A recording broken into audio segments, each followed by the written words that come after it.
Hello student, पिछले lecture में हम लोग मोल कंसेप्ट से रिलेटेड कुछ बेसिक चीजों के बारे में जानकारी लिए थे। आज हम लोग मोल कंसेप्ट शुरू कर रहे हैं। ठीक है, इसमें हम लोग समझेंगे कि मोल होता क्या है। ठीक है, मोल को हम लोग साइंस में क्यों यूज करते हैं, ये किस किस चीजों को रिप्रेजेंट करता है, और ये बहुत ही इम्पोर्टेंट पार्ट होता है पूरे फिजिकल केमिस्ट्री का। ठीक है, जिसमें हमेशा मोल का यूज होता ही रहेगा। इवन ऑर्गेनिक में भी आपको बहुत ऐसे क्वेश्चंस आएंगे जहाँ पे मोल को आपको बहुत अच्छे तरीके से यूज करने आना चाहिए। तो चलिए हम लोग देखते हैं कि मोल क्या होता है। ठीक है, तो हम सबसे सिंपलेस्ट फॉर्म में इसका डेफिनेशन अगर समझें तो हम यहाँ पे लिखे एसिड। इसका आपको बहुत तरीके का डेफिनेशन मिलने वाला, बहुत सारा लैंग्वेज बनाया हुआ रहेगा। ठीक है, तो हम पहले ही आपको बता चुके हैं कि इस चैप्टर में पार्टिकुलरली हमें लैंग्वेज पे बहुत ज्यादा फोकस नहीं करना होता। जिन जिन लैंग्वेज पे फोकस करना होगा मैं आपको वहां पे अलर्ट कर दूंगा, उसको फोकस करूंगा कि आप इस लैंग्वेज को भी याद रखें। जैसे मोल का डेफिनेशन है, तो मोल के डेफिनेशन से हमें बहुत कुछ लेना देना नहीं होगा। ठीक है, तो इस पार्ट में जहां जहां आपको फोकस करने के लिए बताया जाएगा, जिस पार्ट पे आपको फोकस डाला जा रहा उसको ज्यादा याद रखें। सारे चीज को यहाँ पे बहुत प्रिसाइजली ढंग से याद रखने का जरूरत नहीं होता है। तो हम आपको मोल को बहुत ही सिंपलेस्ट फॉर्म में समझाने की कोशिश कर रहे हैं। सीधा आप ये याद रखें, ऐसे मोल सुन के बच्चे बहुत ज्यादा कंफ्यूज होते हैं, क्योंकि इसका डेफिनेशन ही बहुत ज्यादा कॉम्प्लिकेटेड तरीके से बताया जाता है। हम आपको एक बहुत ही सिंपल तरीके से समझा रहे हैं। मोल हम कह रहे हैं क्या कि मोल है क्या। तो देखिए मोल क्या है, एक काउंटिंग यूनिट है। अब सोचिए काउंटिंग यूनिट का मतलब क्या हुआ, जो किसी संख्या को रिप्रेजेंट करता है। जैसे हम लोग बहुत सारे ऐसे भी वर्ड यूज करते हैं, जैसे हम लोग बोलचाल की भाषा में दर्जन तो हमारा फेमस है। ठीक है, जैसे हम लोग दर्जन बोलते हैं ना, तो दर्जन क्या, आप बताइए दर्जन को हमें क्या डिटेल से पढ़ने की जरूरत होता है कि हम बचपन से सुनते सुनते वो हमारे बहुत आसान लगता है। तो सिमिलरली साइंस में, केमिस्ट्री में मोल भी उसी तरीके का है। अगर हम आपसे पूछते हैं कि दर्जन क्या है, तो आप बोलते हो क्या कि दर्जन एक यूनिट है, मतलब काउंटिंग यूनिट है कि जो 12 की संख्या को बताता है। उसी तरीके से बहुत सारे और भी यूनिट होते हैं। कोई एक फिक्स वैल्यू होगा जो 20 के संख्या को बताएगा। ठीक है, तो इस तरीके से हम लोग मोल को भी यहाँ पे यूज कर सकते हैं। तो हम मोल को आपको बता रहे हैं काउंटिंग यूनिट। इसको हम लोग क्या बोल रहे हैं, सीधा आप ऐसे याद रखें कि मोल तो पहले एक यूनिट है। जैसे केजी यूनिट है मास के लिए, ग्राम यूनिट है मास के लिए, सेंटीमीटर, मीटर, ये सब लेंथ का यूनिट है। उसी तरीके से आप ऐसे याद रखें कि मोल जो है एक काउंटिंग यूनिट है। पहली बात तो आप ये ध्यान रखें, मोल क्या है, एक काउंटिंग यूनिट है। और जब भी बात काउंटिंग यूनिट का आएगा, इसका मतलब वो किसी संख्या को रिप्रेजेंट करेगा। तो कह रहा है क्या कि ये काउंटिंग यूनिट है जो केमिस्ट के द्वारा या फिर साइंटिस्ट के द्वारा यूज किया जाता है साइंस में। ठीक है, साइंस में हम लोग दर्जन तो यूज नहीं कर सकते हैं कि 2 दर्जन एटम दीजिए, 4 दर्जन एटम दीजिए, ऐसा वर्ड यूज नहीं होता। इसके लिए क्या किया गया है, एक अलग यूनिट बनाया गया। उसको हम लोग बच्चों क्या बोलते हैं, मोल बोलते हैं। पूरा टर्म इसका मोल होता है। और जब यही यूनिट के फॉर्म में जाएगा तो इसको हम लोग सिर्फ MOL लिखते हैं। ठीक है, ये क्या हो जाएगा, इसका यूनिट के फॉर्म में आ जाएगा। तो अब देखिए ये मोल वर्ड सबको समझ में आ रहा होगा। अब जैसे आपको दर्जन में एक फिक्स नंबर बता दिया जाता है कि 12 का मतलब 1 दर्जन है, उसी तरीके से अभी के बाद से आपको एक मोल में कितना संख्या होता है ये याद रख लेना है। एक मोल में कितना संख्या होता है बच्चों, 6.024 के आसपास आएगा, 3 आएगा, लेकिन आप 6.02 भी याद रख सकते हैं। क्वेश्चन हमारा थोड़ा इजिली वे में सॉल्व होता है। गुना 10 पे पावर 23, यहाँ पे हम क्या लिखे, पार्टिकल्स। इसको अब हम लोग आगे समझते हैं। पहले इसका डेफिनेशन का मतलब सीधा से ये याद रखना था आपको, मोल एक काउंटिंग यूनिट है। और जब भी बात काउंटिंग यूनिट का आता है तो हमें ये समझ आ जाता है कि इसका मतलब इसमें कोई फिक्स संख्या होगा। ठीक है, और वो संख्या कितना है, कि ये बहुत ही लार्ज नंबर होता है। इसको हमें याद रख देना कि एक मोल का मतलब है 6.023 या 24 कर सकते हैं into 10 to the power 23 particles लिखा हुआ। अब कहता है कि ये जो लार्ज नंबर है, इस नंबर का नाम दिया गया है। क्या है ये, एवोगाड्रोस नंबर है। एक्चुअली ये नंबर जो है ना एक्सपेरिमेंटली असाइन किया गया था। ये नंबर क्या है, एक्सपेरिमेंटल है, ठीक है, एक्सपेरिमेंटली ऑब्टेन्ड हुआ था। लेकिन हम इसको थोड़ा सा समझने की कोशिश भी करेंगे। जो मोल का बाद में डेफिनेशन दिया गया उसके अनुसार हम इस नंबर को दर्ज भी कर सकते हैं। पहले हमें इस पार्टिकल को समझना होगा, ये बहुत इंपॉर्टेंट है। ये जो पार्टिकल लिखे, यहाँ पार्टिकल लिखने का क्या जरूरत है और क्या पार्टिकल में सिर्फ क्या क्या आ सकते हैं।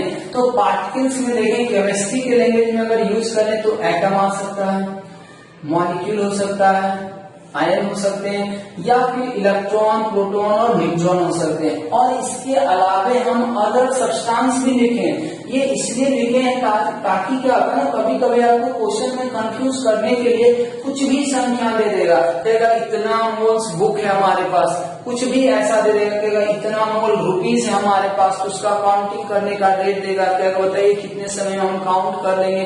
तो इस तरीके के लिए हम लोग आपको ये टर्म जोड़ रहे हैं कि अदर सब्सटेंस का क्या मतलब है।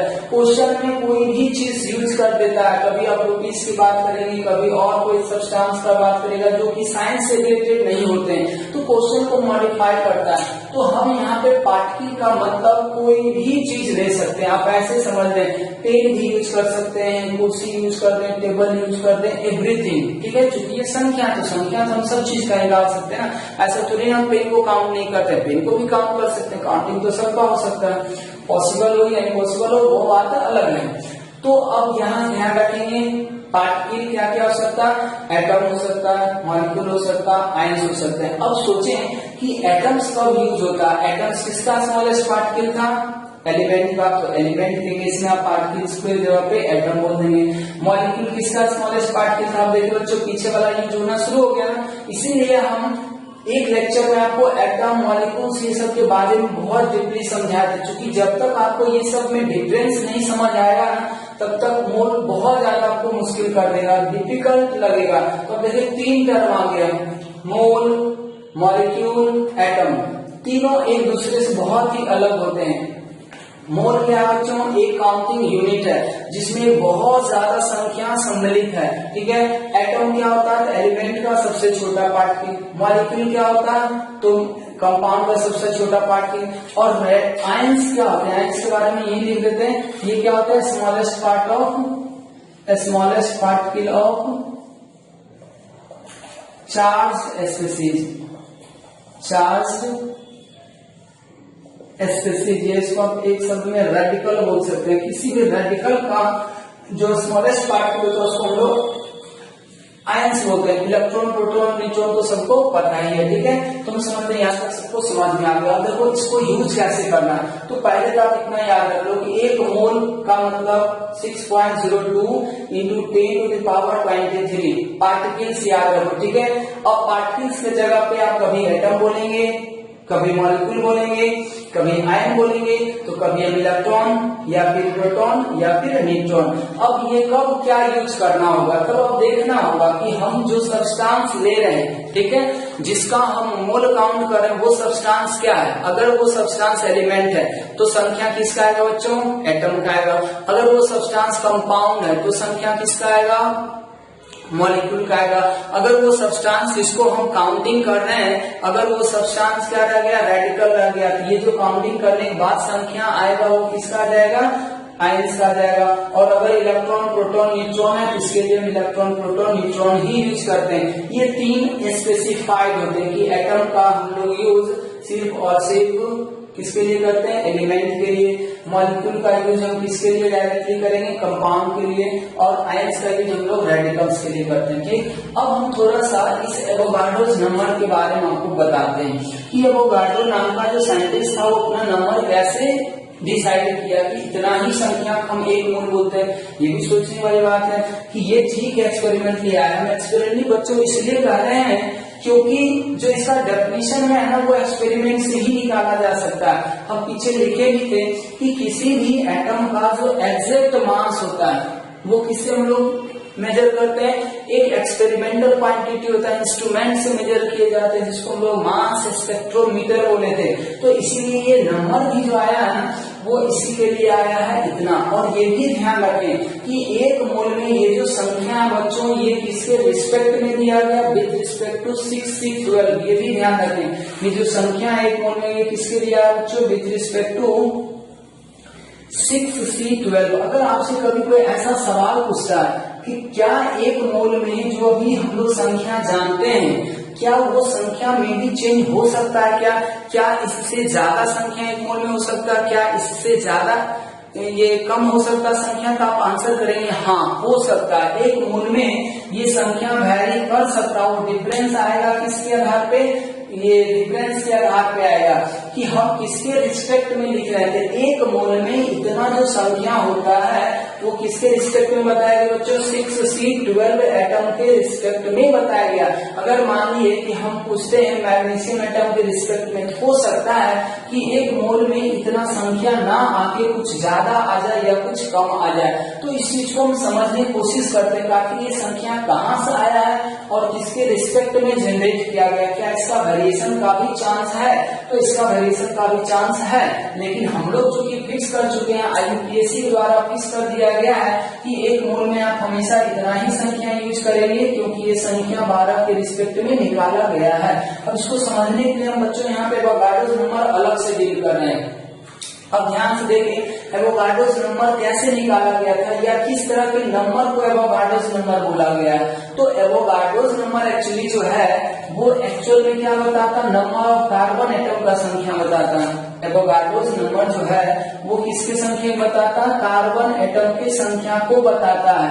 कब, जब हम लोग 12 ग्राम लेते हैं, ठीक है, 12 ग्राम कार्बन अगर हम लोग 6C12 वाला ले लें और उसमें चूंकि हम एटम इतना एलिमेंट लेंगे, इतना ग्राम एलिमेंट लिए, और एलिमेंट का मतलब तो बहुत सारे एटम होंगे।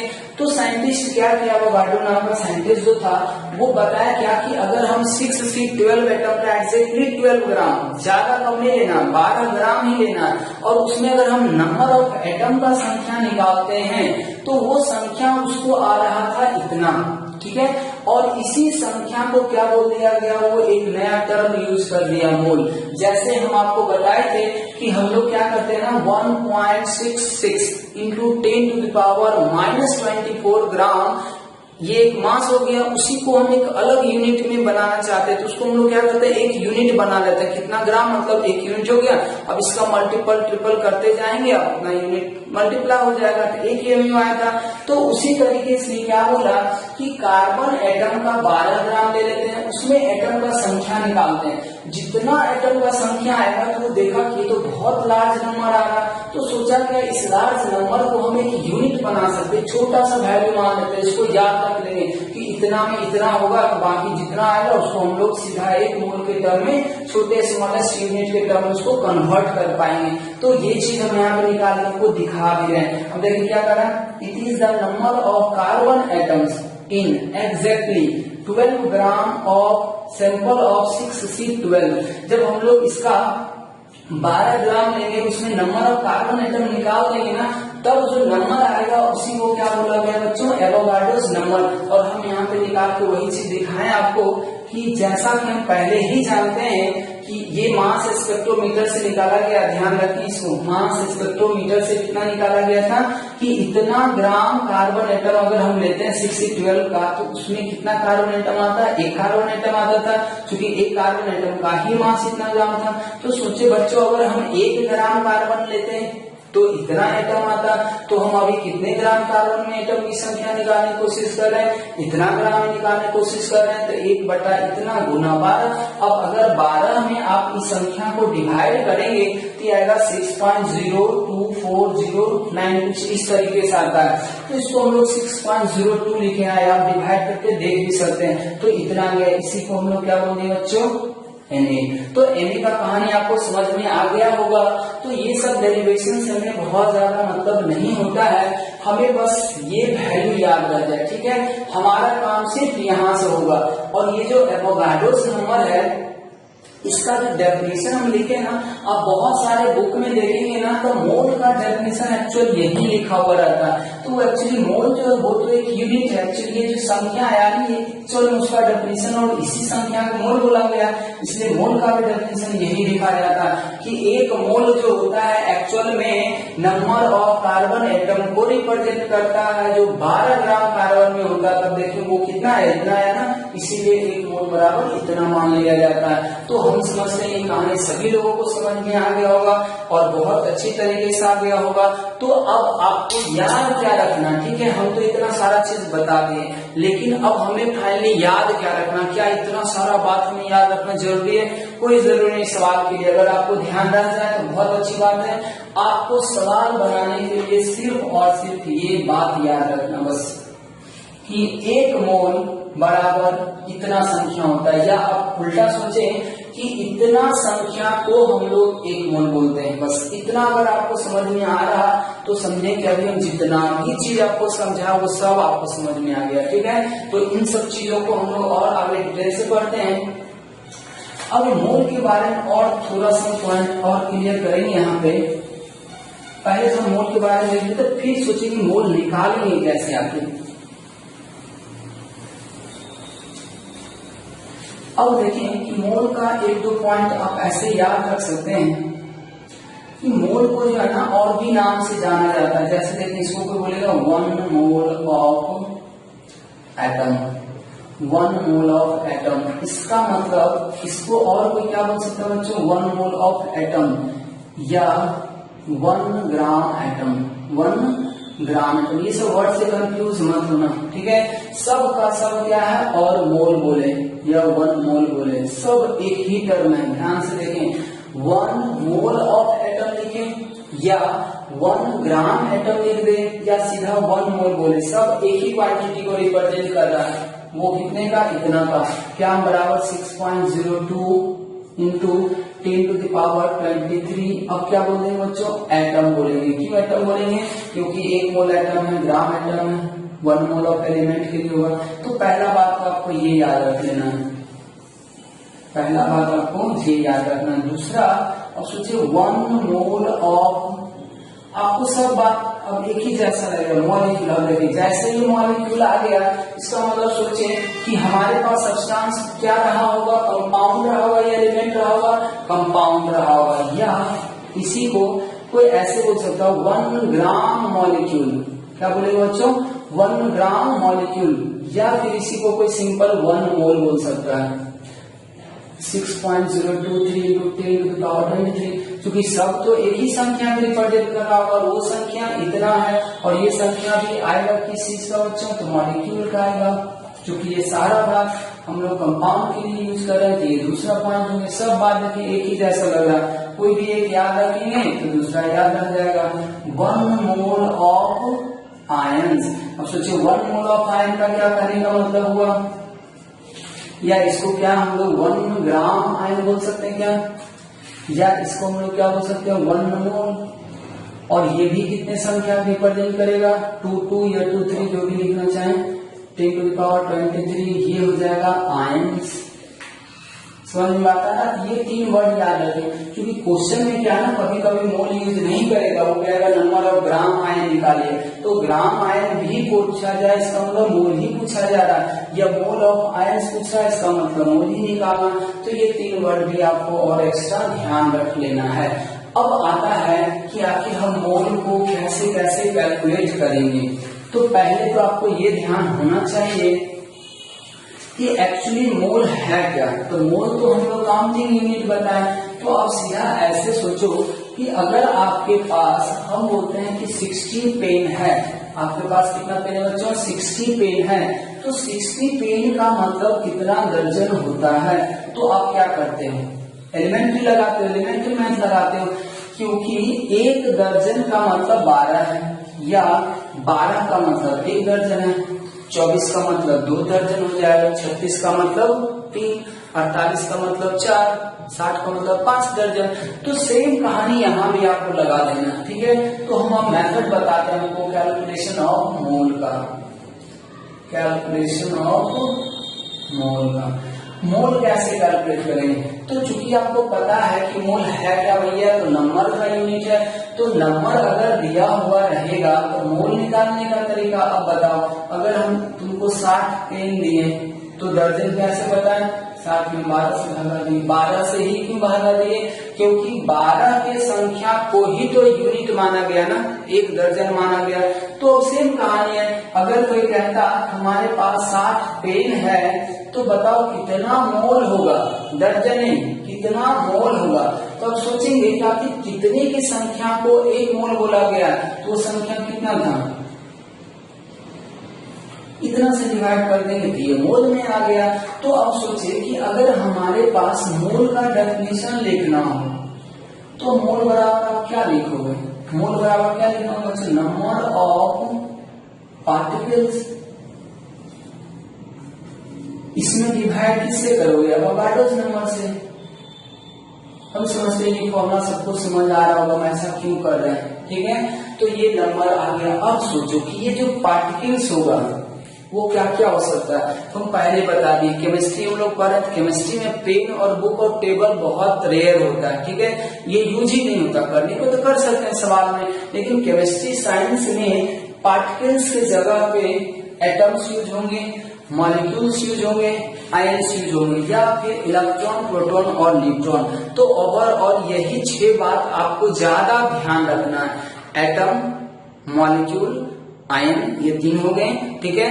फिर इलेक्ट्रॉन, प्रोटॉन और न्यूट्रॉन, पार्टिकल्स, यही 6 में से कोई भी आपको यूज करना होगा। अब यहाँ पे भी फॉर्मूला लगा के इसमें थोड़ा समय ध्यान देना है कि एटम कब आएगा, ये ध्यान रखें। नंबर ऑफ पार्टिकल्स की जगह पे आप नंबर ऑफ एटम रखेंगे, लेकिन कब? जब सब्सटेंस हमारा क्या होगा? एलिमेंट होगा। ध्यान रहे, जब मोल आपको एलिमेंट का देगा तब आप यहाँ से नंबर ऑफ एटम यूज करेंगे। अगर आपके क्वेश्चन में कंपाउंड को यूज किया गया है तो मोल बराबर यहाँ पे क्या हो जाएगा बच्चों? नंबर ऑफ मॉलिक्यूल होगा। ऐसे करेंगे तो अलग अलग फॉर्मूला लिखना होगा। अब अगर ये छोटा सा फॉर्मूला याद रखते हैं और एक्स्ट्रा बात ये याद रख लेना है कि नंबर ऑफ एटम यहाँ पे हम तभी लिखेंगे जब ये मोल किसका होगा? एलिमेंट का। अगर कंपाउंड लिखते हैं तो यहाँ पे मॉलिक्यूल लिखना होगा, अगर रेडिकल का होगा तब यहाँ पे आयन लिखना होगा, और इलेक्ट्रॉन, प्रोटॉन, न्यूट्रॉन के लिए कोई अलग से बात यूज नहीं करना। एक तो ये होगा। अब सोचो ऐसा कि अगर आपके पास किसी भी एलिमेंट का कुछ एटम जमा हो गया तो क्या उस एटम का मास नहीं होगा? क्या होगा ना। इसका मतलब कि अगर हम 1 मोल एटम लेते हैं, इसका मतलब हमारे पास 6.02 इंटू 10⁻23 एटम हो गया। तो एक एटम का अगर मास होता है तो उतने एटम का भी तो मास आएगा ना, ठीक है। तो हमें यहाँ से ये पता चल रहा है कि अब मोल को हम लोग मास में भी कन्वर्ट कर सकते हैं। दूसरा, अगर सोचो कोई गैस होता, ठीक है, गैस होता तो मान लो CO2 गैस है, तो CO2 गैस का एक मॉलिक्यूल लोगे तो उसका ही भी रखोगे तो फैल जाएगा। तो उसके पास संख्या है, तो संख्या है जिसका मतलब वो वॉल्यूम में ऑक्यूपाई करेगा। इसका मतलब यहाँ से पता चल रहा है कि अगर गैसेस सब्सटेंस हुआ तो मोल को कभी न कभी हम वॉल्यूम में भी रिप्रेजेंट कर सकते हैं। तो एक्चुअली मोल जो है ना वो नंबर भी बताएगा आपको। एक्चुअल में ये नंबर ही है, काउंटिंग यूनिट है, लेकिन चूंकि हम जो सब्सटेंस लेते हैं, अगर किसी चीज का नंबर कलेक्ट कर लिए तो मान लो आलू लेते हैं तो 10 आलू जमा किए, तो 10 आलू जमा किए, इसका मतलब वो कहीं भी रहा होगा तो उसका कुछ मास भी होगा 10 आलू का, तो उसी 10 आलू का मास हम मेजर करके बता सकते हैं। फिर अगर 10 आलू कहीं रखा हुआ है स्पेस में, ये कंटेनर के अंदर, तो उस कंटेनर को कुछ वॉल्यूम भी ऑक्यूपाई कर रहा है तो वॉल्यूम भी तो निकाल सकते हैं। तो सेम कहानी यहाँ भी है कि मोल को नंबर के टर्म में तो हम लोग काउंट करेंगे ही करेंगे, इसके अलावा इसका मास भी निकालेंगे और वॉल्यूम भी निकालेंगे। तो मास और वॉल्यूम हम कैसे निकालते हैं, इसके लिए अब हमें ग्राम एटॉमिक मास और ग्राम मॉलिक्यूलर मास के बारे में जानकारी लेना होगा। अभी तक यहाँ पर हम लोग स्टॉप कर रहे हैं। अब देखो बच्चों, नंबर वाला तो आप लोगों को समझ में आ गया। अब हम लोग मोल को मास के टर्म में कन्वर्ट करना चाह रहे हैं, तो इसके लिए हमें पहले ग्राम एटॉमिक मास के बारे में थोड़ा समझना होगा और फिर ग्राम मॉलिक्यूलर मास के बारे में समझना होगा। तो देखिए ग्राम एटॉमिक मास, तो हम पहले भी आपको बता चुके थे कि किसी भी एलिमेंट का जो एटॉमिक मास होता है, ठीक है, वो एक्चुअली हम लोग एएमयू में लिखते हैं, अगर रिलेटिव वैल्यू की बात ना करें तो, ठीक है। तो एटॉमिक मास जो है एएमयू में लिखते हैं, जब उसी एएमयू वाले मास को हम ग्राम में चेंज कर देते हैं तो वो क्या होता है, ग्राम एटॉमिक मास। तो अब सोचें कि ग्राम एटॉमिक मास का अगर हम डेफिनेशन दें तो इसके लिए क्या बताया गया, तो इसमें बताया गया क्या कि किसी भी एलिमेंट का जो ग्राम एटॉमिक मास होता है वो actually 6.02 into 10 to the power 23 atom का मास होता है। दोनों में डिफरेंस समझे, अगर हम एटॉमिक मास की बात करते हैं, ठीक है, जो कि एएमयू में एक्सप्रेस करते हैं, तो वो एक एटम का मास होता है, और जब हम ग्राम एटॉमिक मास की बात करते हैं तो वो 6.023 into 10 to the power 23 atom का मास होता है। और जब दोनों का वैल्यू देखेंगे तो दोनों का वैल्यू सेम आएगा, बस एक ग्राम में आ जाएगा, एक एएमयू में आ जाएगा। ये बहुत आश्चर्य लगता है कि एक एटम का मास इतना और इतने एटम का मास भी उतना, ही कैसे हो जाता है। तो वो हम थोड़ा सा आपको प्रूव करके दिखाने की कोशिश करते हैं। पहले आप टर्म पे ध्यान रखें, ये बहुत इंपॉर्टेंट है, ठीक है। ग्राम एटॉमिक मास का डेफिनेशन है, इसके उल्टा से भी हम लोग जा सकते हैं। अब जैसे यहाँ पे देखें, याद रखिए इसको, ठीक है। इसमें क्या करा, ये डेफिनेशन बहुत ध्यान रखने वाला है, ठीक है। अब यहाँ पे ये डेफिनेशन हमारे काम का है, इसका लैंग्वेज हमारे काम का है, इसलिए इसको ध्यान से देखें। इसमें हम क्या बता रहे हैं कि it is the mass of इतना एटम ऑफ एलिमेंट, या इतना एटम मतलब इस संख्या को हम क्या बोलते हैं बच्चों, मोल भी बोल सकते हैं। कोई इतना संख्या में एटम को काउंट ना करके कोई ये भी तो सीधा बोल सकता है कि एक मोल एटम का मास हो सकता है, और एक मोल को हम क्या बोल सकते हैं बच्चों, एक मोल ऑफ एटम भी बोल सकते हैं, ठीक है, और एक ग्राम एटम बोल सकते हैं। और इन सबको किसमें एक्सप्रेस कर लेना, ग्राम में, ये कहा जाएंगे ग्राम एटॉमिक मास। अब सोचें, अगर कोई एग्जाम्पल यहाँ लिखा ग्राम एटॉमिक मास इतना, तो ये कितना आएगा, 12 ग्राम। अगर हम आपसे पूछते थे एटॉमिक मास या मास ऑफ एन एटम, तो आप बोलते थे 12 एएमयू। अगर आपसे एटॉमिक मास पूछते तो एक्चुअल रिलेटिव होता था, 12 बोलते, सबका लेकिन वैल्यू 12 भी आ रहा है, लेकिन बस कहीं ग्राम लगा रहे हैं, कहीं सिर्फ हम नंबर बोल रहे हैं, कहीं पे एएमयू लिख रहे हैं। अब सोचे हम एएमयू से ग्राम में आते हैं, नहीं उतना ही आएगा। अब इसको हम कैसे करेंगे, अब सोचें, आप थोड़ा सा ध्यान से देखें। अगर आपको पता हो कि एक एएमयू बराबर कितना हो जाएगा बच्चों, Na, 1/Na ग्राम। अब किसी को लग रहा होगा ये कैसे आ गया, तो अभी हम लोग यहाँ पे Na पढ़े थे ना, तो अब सोचें कि अगर Na की हम बात करें तो ये कितना आ रहा था, 12 पीछे सब देखने जहाँ Na वगैरह नंबर लिखे हैं, 12 1.992 इंटू 10 टू द पावर -23 है, ठीक है। इसी को हम ऐसे लिख सकते हैं क्या बच्चों, देखें ये आ जाएगा 1 इसको हम ऐसे लिखें 1.992 गुना 10 के पावर -23 डिवाइडेड बाय 12 करते हैं क्या, इसको ऐसे लिख सकते हैं। अब अगर आपको ध्यान होगा तो 1 अब देखिए ये जो इतना डिवाइड इतना था ना, इसी मास को हम लोग एक एएमयू बोले थे। तो यहाँ देखें एक एएमयू बराबर यहाँ से कितना आ जाएगा, 1/Na ग्राम, 1/Na ग्राम। समझ बात आ रहा क्या, इतना ग्राम को हम लोग एक एएमयू बोले थे, तो इतना ग्राम हो जाएगा। तो इस तरह से हम लोग वहां पे लिख रहे हैं कि एक एएमयू बराबर कितना हो गया बच्चों, इतना ग्राम हो गया। अब सोचें कि अगर हम कार्बन की बात करते हैं तो आप यही ना बोलेंगे कि एक एएमयू बराबर इतना ग्राम है, तो सोचिए एटॉमिक मास का मतलब कितना हो गया, 12 एएमयू हो गया। क्या हो गया बच्चों, 12 एएमयू हो गया। तो 12 को अगर हम लोग चेंज करें तो हम क्या लिखेंगे, 12 इंटू 1/Na, इसको क्या लिख देंगे 1/Na, ये इतना ग्राम आ गया। अब सोचें कि जब कोई एक एटम का, ये 12 एएमयू मतलब एक एटम का मास है, तो एक एटम का मास एएमयू में है 12 एएमयू, एक एटम का मास ग्राम में है इतना ग्राम। तो आपको तो जीएमएम निकालना था बच्चों, तो जीएमएम का मतलब क्या हो जाएगा, इसलिए जीएएम का मतलब कितने एटम का मास है, ये जो मास दोनों है वो कितने एटम का है, फॉर 1 एटम। थोड़ा समझने की कोशिश करें इसको, अगर समझ में आ रहा ठीक है, ऐसे इसका बहुत ज्यादा हमें जरूरत है नहीं, बस समझा रहे हैं क्योंकि बहुत के मन में ये डाउट होता है कि यार एक एटम का मास भी उतना ही और इतना एटम संख्या बहुत ज्यादा होना चाहिए था, लेकिन यहाँ पे देखिए कैसे आ रहा है कि 12 AMU मतलब एक एटम का मास है, या किसी को ग्राम में बोले तो एक एटम का मास ग्राम में इतना आ जाएगा। तो सोचिए GMM का मतलब कितने एटम का मास है, Na एटम का मास है, तो Na एटम और एक एटम का मास आपको कितना मिला 12 गुना 1/Na। तो ये देखिए कट के फिर से कितना गया 12 ग्राम। तो देखिए GMM उतना ही आ गया, बस एक से किसमें चेंज हो गया ग्राम में। तो ये तो खैर समझने वाले बात थी। अब अगर मान लीजिए हम इस डेफिनेशन को यूज करें तो बच्चों इसका यूज किया जा सकता है। इसको हम कैसे सवाल बनाएंगे आप ध्यान रखें।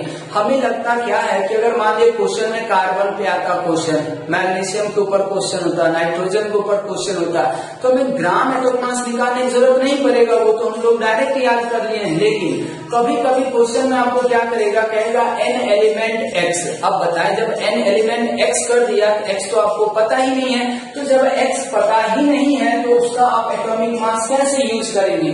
तब वहां पे आपको एक हिंट करेगा, इसको मिटा दें, आपको एक हिंट करेगा। ये ध्यान रखें डेफिनेशन कि अगर कभी भी क्वेश्चन में, हम रिपीट करें इस बात को, नोट करें सभी लोग ध्यान से, अगर किसी भी क्वेश्चन में कोई अननोन एलिमेंट यूज किया गया हो और अगर उसका एटॉमिक मास का जरूरत पड़े, ठीक है, तो हमें यही ध्यान रखना है कि उस एलिमेंट के इतने एटम का मास निकाल देना है। अगर किसी एलिमेंट के इतने एटम का मास हम निकाल देते हैं तो वो बच्चों क्या आ जाएगा, उस एलिमेंट का ग्राम एटॉमिक मास आ जाएगा। अब सोच रहा होगा कोई क्या कि इतना एटम का मास कैसे निकालेंगे, तो क्वेश्चन में आपको उसी एलिमेंट के कुछ एटम का मास दे देगा। जैसे आपको हिंट कर देगा कि इतना एटम का मास जो है ना इस एलिमेंट का इतना ग्राम है, तो बताएं इस एलिमेंट का ग्राम एटॉमिक मास कितना होगा। तो ग्राम एटॉमिक मास किसी भी एलिमेंट का निकालना है, मतलब वो कितने एटम का मास होगा बच्चों, इतना एटम का मास। जब क्वेश्चन में आपको एक एटम का मास दे दिया है तो क्या आप इसके इतने एटम का मास नहीं निकाल सकते हैं, तो आपको वहां से ग्राम एटॉमिक मास आ जाएगा, फिर आप उसका फर्दर यूज कर लेंगे। ठीक है, तो इस पॉइंट का यूज इस तरीके से किया जा सकता है। सेम तरीके से अब हम कंपाउंड के लिए क्या कर सकते हैं, ग्राम मॉलिक्यूलर मास। तो यहाँ भी देखो वही चीज है, या तो कोई कहेगा कि इतने मॉलिक्यूल के मास को अगर हम ग्राम में लिख दें तो वो ग्राम मॉलिक्यूलर मास कहलाएगा, या इतना मॉलिक्यूल का मतलब 1 मोल मॉलिक्यूल या फिर 1 ग्राम मॉलिक्यूल। इसमें भी वही बात है, अगर कोई अननोन मॉलिक्यूल देता है और उसका ग्राम एटॉमिक मास, ये ग्राम मॉलिक्यूलर मास पूछता है, तो आप ध्यान रखेंगे कि इतने मॉलिक्यूल का मास निकालना होगा। अब देखिए वहां पे कैसे क्या डाटा दिया होगा कि हम इतना को निकाल सकते हैं। जैसे ग्राम मॉलिक्यूलर मास CO2, तो CO2 दे देगा, अननोन कंपाउंड देगा तब दिक्कत है, नॉन कंपाउंड देगा तो हम सीधा सीधा मास जोड़ देंगे आ जाएगा। जब अननोन कंपाउंड होता है तब हम इस डेफिनेशन को यूज करके उसका क्या करेंगे बच्चों, ग्राम मॉलिक्यूलर मास निकालेंगे। आप इसी तरीके से यहाँ भी प्रूव कर सकते हैं, 44 AMU मतलब 44 ग्राम ही रहेगा। ठीक है, तो इस तरीके से हम लोग ये करते हैं। तो फाइनली अब हम मोल को मास में कन्वर्ट कर पाएंगे। अब इसके लिए क्या बताया गया, एक और फॉर्मूला आपको ऐड करना होगा यहाँ पे कि मोल बराबर होगा मास या वेट। लेकिन ये मास आपको किस में रखना होगा, हमेशा ग्राम में रखना होगा। डिवाइडेड बाय क्या करना होगा, तो GAM या GMM।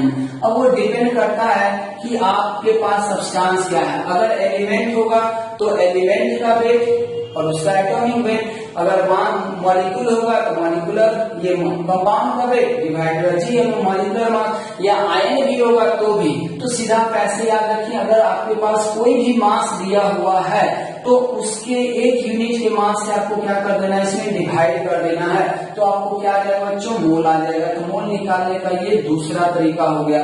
तो मोल निकालने का एक फॉर्मूला, हम सारे फॉर्मूले का एक साथ लिख दें यहाँ पे, तो 2 फॉर्मूला तक तो हम लोग पहुंच गए। Number of particles divided by 6.02 into 10 to the power 23। एक और फॉर्मूला आएगा बच्चों इसमें गैसीय सब्सटेंस के लिए। ठीक है, जब उसका वॉल्यूम, प्रेशर, टेम्परेचर दिया हुआ रहेगा तब, जिसको हम लोग बोलते हैं आइडियल गैस इक्वेशन। तो उसको भी हम यहाँ पे अगर लिखना चाहें तो ऐसे लिख सकते हैं कि PV इक्वल्स टू कितना होता है, nRT। तो n बराबर आप सीधा लिख सकते हैं मोल बराबर ऐसे PV अपॉन RT। ऐसे आप याद रखना, अभी इस इक्वेशन को और डिटेल से हम लोग पढ़ेंगे आगे, जहां P होगा प्रेशर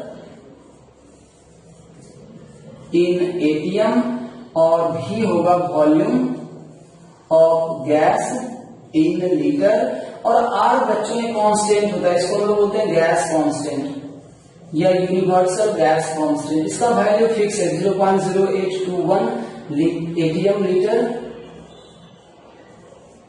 पर मोल पर केल्विन, ये इसका यूनिट होता है इतना बड़ा, एटीएम लीटर पर मोल पर केल्विन। आगे हम लोग देखेंगे सब डिटेल से, या आप इसको शॉर्ट में 1/12 भी यूज कर सकते हैं 0.0821 को, और T हमारा एब्सोल्यूट टेम्परेचर, मतलब इसको हम लोग केल्विन बोलते हैं, ठीक है, इन केल्विन। एब्सोल्यूट टेम्परेचर का मतलब टेम्परेचर इन केल्विन। तो बच्चों ये मोल निकालने का 3 फॉर्मूला, वो बेसिक तो हमारा यही था। इसी से हमें समझ आया कि अगर किसी पार्टिकल्स का नंबर कलेक्ट कर रहा है, इसका मतलब उसमें मास भी होगा, तो अब उसी को हम मास में कन्वर्ट करने की सोचे। फिर सोचे बहुत सारा गैसेस सब्सटेंस को अगर हम कलेक्ट कर लेते हैं तो उसमें बहुत सारे वॉल्यूम्स भी ऑक्युपाई करेंगे, तो इसलिए हम लोग वॉल्यूम के टर्म में भी इसको निकाल सकते हैं मोल, ठीक है। ये तो ऐसा हो गया।